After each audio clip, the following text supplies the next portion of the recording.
how Americans make French toast. We make, well, at least me and my family, French toast for us is literally crack a couple of eggs, whisk it, some salt, some black pepper, you dip the bread in and you fry it. That's literally French toast for us. But the American version is like thicker bread, like there's some milk in there, there's some like sugar in there as well. It looks really tasty, but I've never really understood like how it's made. So I kind of want to figure that out so I can make some for myself. Today, I'm going to show you how to make the ultimate French toast. Ooh, look at that. Hey everybody, it's Natasha of natashaskitchen.com. We're making French toast. It sounds fancy, but it is so easy to make, and this is gonna become your go-to recipe. The egg soak is incredible. We're gonna start with the bread. There's so many different kinds of bread you can use for French toast. It's ridiculous. Just use what you have on hand, or but that looks like brioche bread or something. Or here's our favorites. You can use thick style Texas toast. So this is pre-sliced, easy to use. We use this bread in our caramel bacon French toast. Make sure you try that recipe. Or you can use just a regular country loaf of bread and thick slice it. Ignore my tiny loaf. It's all I had. We ate it. Or you can use croissants or croissants. Just never mind. Cut these in half, soak them the same way. They are so yummy, such a treat. This is like Christmas morning with croissants, I'm telling you. My go-to favorite is an egg-based sweetbread. You can either use challah or challah, or you can use brioche. And this is a sweetbread, and we're just gonna thickly slice this to about 3/4 inches thick, and it's go time. So let's do this. This is about a pound of brioche bread, and we're gonna thickly slice that. You should get about 8 or 9 slices. Now, yeah, brioche bread is so tasty. That slight sweetness, oh my God. Old or slightly stale and dry bread will give you the best results for French toast. So if you have time, arrange your bread slices on a wire rack and let them sit out at room temperature for 1 to 2 hours. Now in a large mixing bowl, crack 6 large eggs and 2 large egg yolks. Keep the egg whites to make yourself an omelet the next day. Adding the extra yolks gives this a richer and more custard-like flavor. Now add 1 cup of whole milk, or you can use half and half for a richer French toast. So milk and some vanilla. Okay, here's where it gets a bit different then. Also add 2 teaspoons of vanilla extract, and we're using our homemade extract with just 2 ingredients. I will link to this in the notes.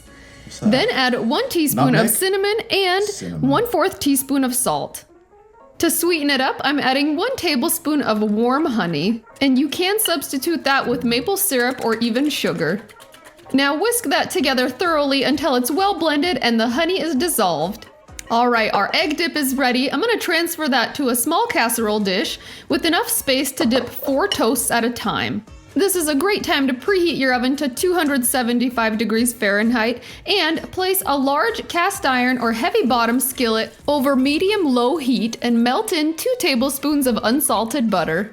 Now, depending on the type of toast you use, you want to dip these for about 30 to 40 seconds per side. Get that egg right up in there. Super eggy. You want the bread to absorb a good amount of that egg mixture, and it should feel very moist and spongy. Once the first side is moist, flip the breads over and let them soak for another 30 to 40 seconds. Now you're gonna take them out of the pan and let the excess drip back, then transfer them to the hot skillet. Also, it's best to do this process right next to your hot skillet, that way you don't splatter egg all over the floor. Add the toast to your hot skillet in a single layer, and you're gonna let those saute for about 3 to 4 minutes per side until they're golden brown. Okay, so she's got it on a low heat. Make sure to cook over medium-low heat so they don't brown too quickly. You wanna give the custard in the center some time to set.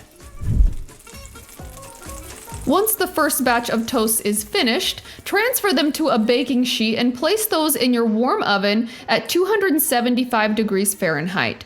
That's a cook, get it all cooked up so there's no gooey stuff left. Keep your toast warm and will help the custard continue to set. Right. To make the second batch, melt in another tablespoon of butter, then soak and saute the toast the same way. Oh my God, please give me one of those. I'm so hungry.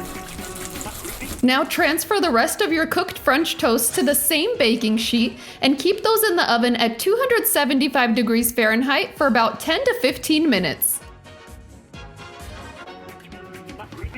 Oh yes, I want some French toast. I am so hungry for these, and my kitchen smells amazing right now. Oh, mouth is watering. And putting them in the oven like that is genius because it keeps them all warm, so they're hot and fresh to serve all at once. You don't have to wait. And it helps the custard to set up inside of the toast so they don't get too flat, which French toast tends to do. All right, we're gonna serve these up. So I like to put them on a platter when we're serving them family style. Do you know what it is? Like the French toast that I've had before with my family, it's been more of like a savory snack, whereas this one seems more like a dessert. Like that's a sort of key difference as well. Also, this recipe is super easy to cut in half if you want to feed a smaller crowd. But French toast also reheats really, really well. So it's always a good idea to just make the whole batch. Oh my goodness, these smell so good. That egg custard, lightly sweet inside, just irresistibly good. Thick slices of French toast too. Okay, and there's so many different ways you can serve French toast. You can dust it with powdered sugar, which is nice. You can also drizzle with maple syrup, add pats of butter while the toast is hot, and let it melt into the toast. It is irresistibly good. Also, you can dust it with cinnamon. Jeez, man, she's really getting me like wanting to eat this French toast. And it seems quite simple, this recipe, like eggs, milk, vanilla, honey. That's all you really need. The bread. Cinnamon sugar, or just serve it with berries because the toast is already lightly sweet. So we're just gonna put berries all around the platter. Just makes it look really generous and inviting and perfect for a special occasion. And then of course, raspberries, right? And then last but not least, some blueberries, just to vary up the color a little bit. That is a good looking Blackberries are also nice. Currants, if you can find them. Oop, got blueberries flying all over.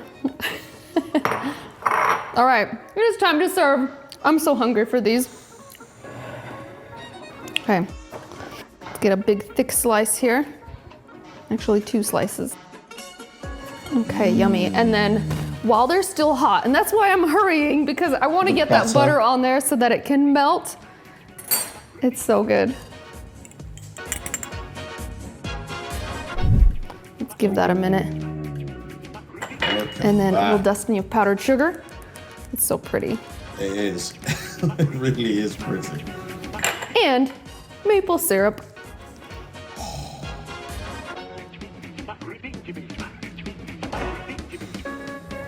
And now we dig in. I just need someone that can just make me food like this. Like I need a chef. Like I need to hire a chef. I mean, I need first the money, but I need to hire like a personal chef. Okay, here we go. I cannot wait any longer. Looks perfectly cooked. Look at that. Look inside. Baking the French toast after it's sauteed sets up the custard just perfectly because you definitely don't want a soggy French toast. And this is just right. Okay, here we go. Wow.